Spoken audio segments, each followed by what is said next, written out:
लीजिए सुनिए मुंशी प्रेमचंद की लिखी कहानी प्रतिशोध, मेरी यानी समीर गोस्वामी की आवाज में। मुंशी प्रेमचंद ने इस कहानी को खूनी शीर्षक भी दिया है। माया अपने तिमंजिले मकान की छत पर खड़ी सड़क की ओर उत्सुक और चिंतित नेत्रों से देख रही थी और सोच रही थी, वो अब तक आए क्यों नहीं, कहाँ देर लगाई। इसी गाड़ी से तो आने को लिखा था। गाड़ी तो कब की आ गई, स्टेशन से मुसाफिर चले आ रहे हैं। इस वक्त और कोई तो गाड़ी भी नहीं आती। फिर क्या आज ना आवेंगे? नहीं, झूठे वादे करने की तो उनकी आदत नहीं है। शायद असबाब उतरवाने में देर हो गई हो, या यार दोस्त स्टेशन ही पर बधाइयां देने पहुंच गए होंगे। उनसे फुर्सत मिलेगी तब तो घर की सुध आएगी। उनकी जगह मैं होती तो सीधी घर आती, मित्रों से कह देती आप लोग इस समय क्षमा करें, घर पर मिलिएगा। पर दोस्तों में उनकी तो जान बसती है। मिस्टर व्यास लखनऊ के एक जवान पर उदीयमान बैरिस्टरों में हैं। 3 महीने से वो एक राजनीतिक अभियोग की पैरवी करने के लिए सरकार की ओर से लाहौर गए हुए हैं। उन्होंने माया को लिखा था, विजय हो गई। 1 तारीख को मैं शाम की मेल से अवश्य पहुंचूंगा। आज वही शाम है। माया ने आज सारा दिन तैयारियों में काटा। सारा मकान धुलवाया, कमरों के सजावट के सामान साफ कराए, मोटर धुलवाई, नाना प्रकार के भोजन बनवाए। ये 3 महीने उसने तपस्या करके काटे थे, पर जिसके लिए सारी तैयारियां की उसका पता नहीं। उसकी छोटी बच्ची तिलोत्तमा आकर उसके पैरों से चिपट गई और बोली, अम्मा बाबूजी कब आएंगे? माया ने उसे गोद में उठा लिया और सड़क की ओर ताकती हुई बोली, आते ही होंगे बेटी, गाड़ी तो कब की आ गई। तिलोत्तमा ने माता की गर्दन में बाहें डालकर कहा, मेरे लिए अच्छी अच्छी गुड़ियां लाते होंगे। ओहो। माया ने कोई जवाब न दिया। उसकी निराशा अब क्रोध का रूप धारण करती जाती थी। वो सोच रही थी, जिस तरह ये महाशय मुझे दिक कर रहे हैं उसी तरह मैं भी उन्हें दिक करूंगी। घंटे भर तो बोलूंगी ही नहीं। आकर स्टेशन पर बैठे हुए हैं, यहां तक आते पैर की मेहंदी छूट जाती है।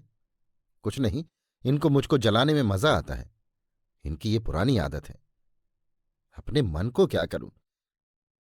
नहीं, इच्छा तो यही होती है कि जैसे वो मुझसे उदासीन रहते हैं वैसे ही मैं भी उनकी बात न पूछूं। सहसा एक चौकीदार ने आकर कहा, बहूजी लाहौर से तार आया है। माया भीतर ही भीतर जल उठी। ऐसा जान पड़ा जैसे किसी ने हृदय को कुचल दिया हो। फौरन विचार हुआ, इसके सिवा और क्या लिखा होगा कि इस गाड़ी से ना आ सकूंगा। तार दे देना कौन मुश्किल है। मैं भी क्यों न तार दे दूं कि मैं 1 महीने के लिए मैके जा रही हूं। विरक्त भाव से चौकीदार की ओर देखकर माया ने कहा, तार ले जाकर कमरे में मेज पर रख दो। लेकिन फिर कुछ सोचकर उसने लिफाफा ले लिया और खोला ही था कि कागज हाथ से छूटकर गिर पड़ा। लिखा था, मिस्टर व्यास को किसी बदमाश ने 10 बजे रात को मार डाला। कई महीने गुजर गए, पर खूनी का अब तक कहीं पता नहीं। खुफिया पुलिस के कई पुराने आदमी उसका सुराग लगाने के लिए नियुक्त हैं। खूनी का पता देने वाले को 20,000 रुपये का इनाम दिए जाने का विज्ञापन दिया जा चुका है, पर सारे प्रयास निष्फल हो रहे हैं। जिस होटल में मिस्टर व्यास ठहरे थे उसी में 1 महीने से माया ठहरी हुई है।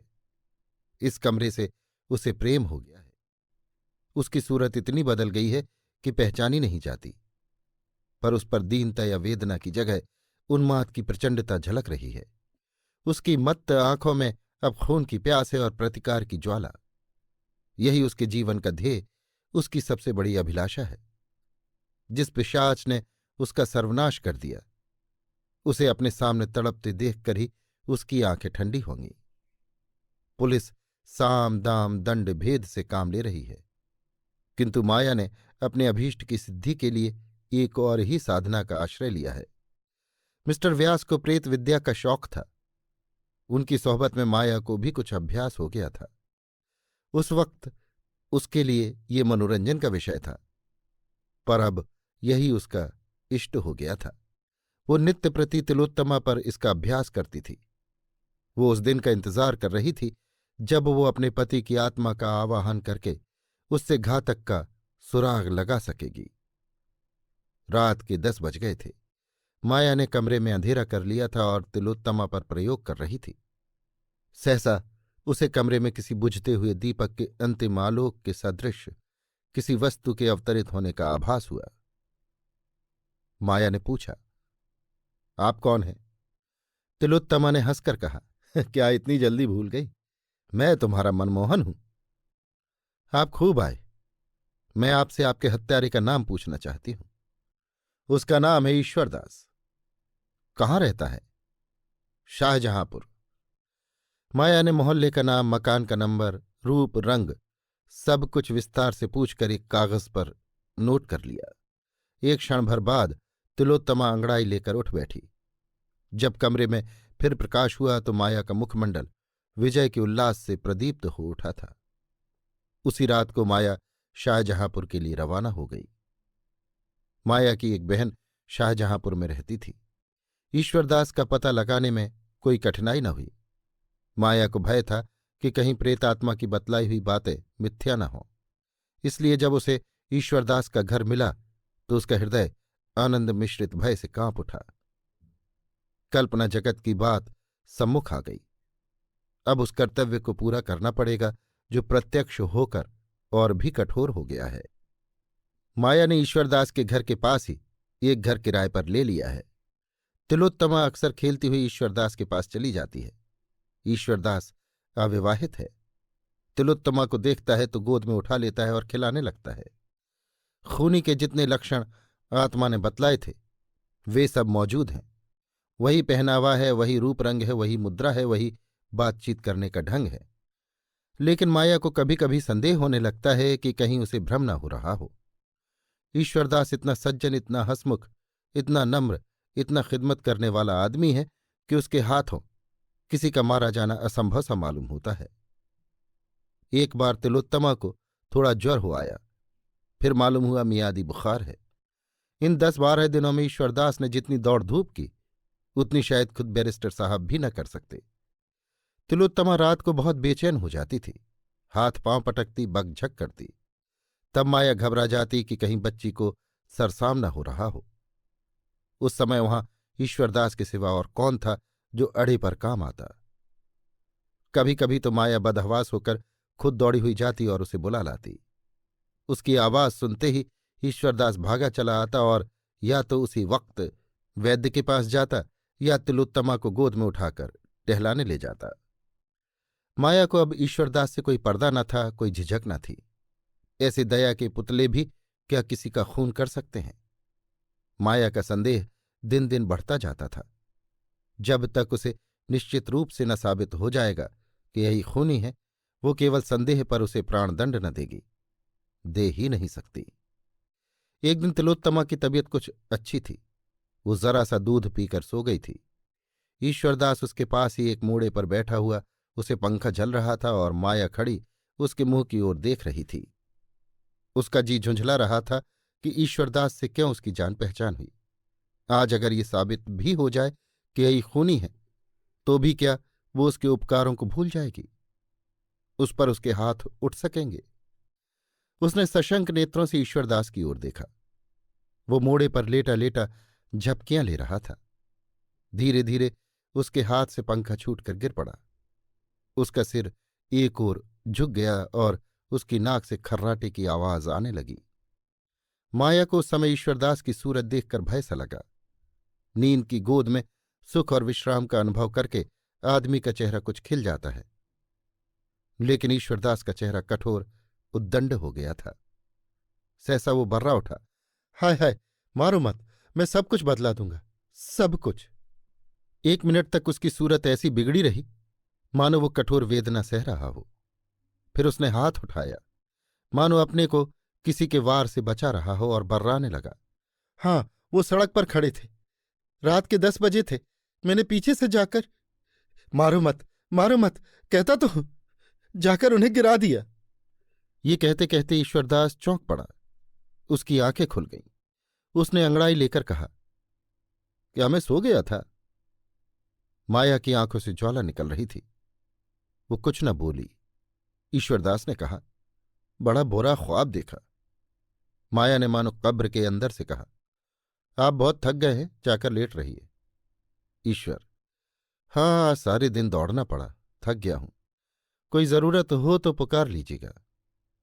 ईश्वरदास जाने लगा तो माया ने कहा, आज यहीं न लेट रहिए, मुझे भी कुछ सर्दी लग रही है, शायद ज्वर आ जाए। ईश्वर: अच्छी बात है, यहीं लेट रहूंगा। कई रातें जागने से आप भी थक गई हैं। आप निश्चिंत होकर सो जाएं, मुझे कोई जरूरत होगी तो पुकार लूंगा। आधी रात बीत चुकी थी। ईश्वरदास गहरी नींद में था और माया पिस्तौल लिए विचार में मग्न खड़ी थी। उसने समीप आकर ईश्वरदास को ध्यान से देखा। वो गाफिल पड़ा हुआ था। उसने अंदर जाकर पिस्तौल उठा लिया और फिर बाहर के कमरे में आई। वो ऐसा निशाना लगाना चाहती थी कि वार खाली ही ना जाए, पर उसकी सारी देह कांप रही थी। कमरे की हर चीज घूमती हुई मालूम होती थी, मानो सारा आसमान चक्कर खा रहा है। उसने एक कदम और आगे बढ़ाया। वहां उसके सिवा और कोई न था। ये जानकर भी वो सशंक नेत्रों से इधर उधर देख रही थी, मानो दीवारों की भी आंखें हैं। सहसा उसे ऐसा जान पड़ा कि उसके पतिदेव सामने खड़े उसकी ओर तिरस्कार की आंखों से देख रहे हैं, जैसे कह रहे हों, अब क्या खड़ी कांप रही हो, इससे अच्छा और कौन मौका आएगा। माया ने ओठ को दांतों के नीचे दबा लिया और ईश्वरदास के सामने आकर खड़ी हो गई।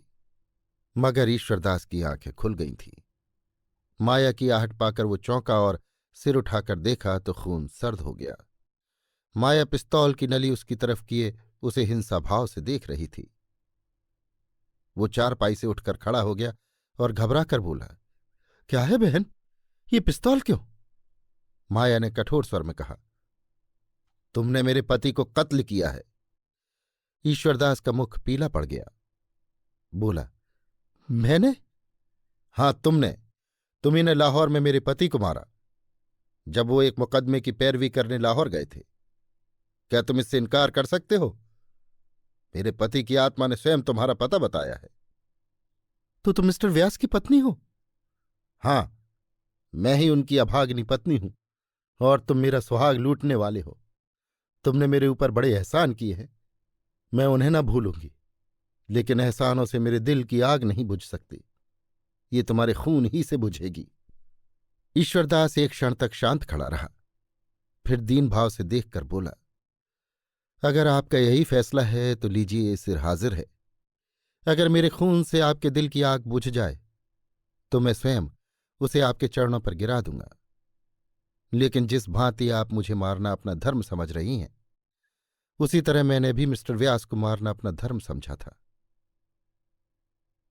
आपको मालूम है, वो एक सरकारी मुकदमे की पैरवी करने लाहौर गए हुए थे। वहां उन्होंने जिस तरह पुलिस को झूठी गवाहियां बनाने में मदद की, जिस निर्दयता से बेकस और बेबस युवकों का सर्वनाश किया, जिस कुटिलता से नीति और न्याय का गला घोंटा, उसे देखकर मेरा दिल काबू से बाहर हो गया। मेरे सिर पर खून सवार हो गया। उन दिनों अदालत में तमाशा देखने वालों की भीड़ रहती थी। सभी अदालत में मिस्टर व्यास को गालियां देते जाते थे। मैं मुकदमे का रहस्य खूब जानता था, इसलिए मुझे गालियों से तस्कीन न हो सकती थी। मैं आपसे क्या कहूं, मिस्टर व्यास जानबूझकर पुलिस के हाथों में कठपुतली बन गए। वो उन गरीबों को इजलास में जिस निर्दयता से डांटते थे, वो सुनकर मेरे हृदय में ज्वाला सी दहक उठती थी।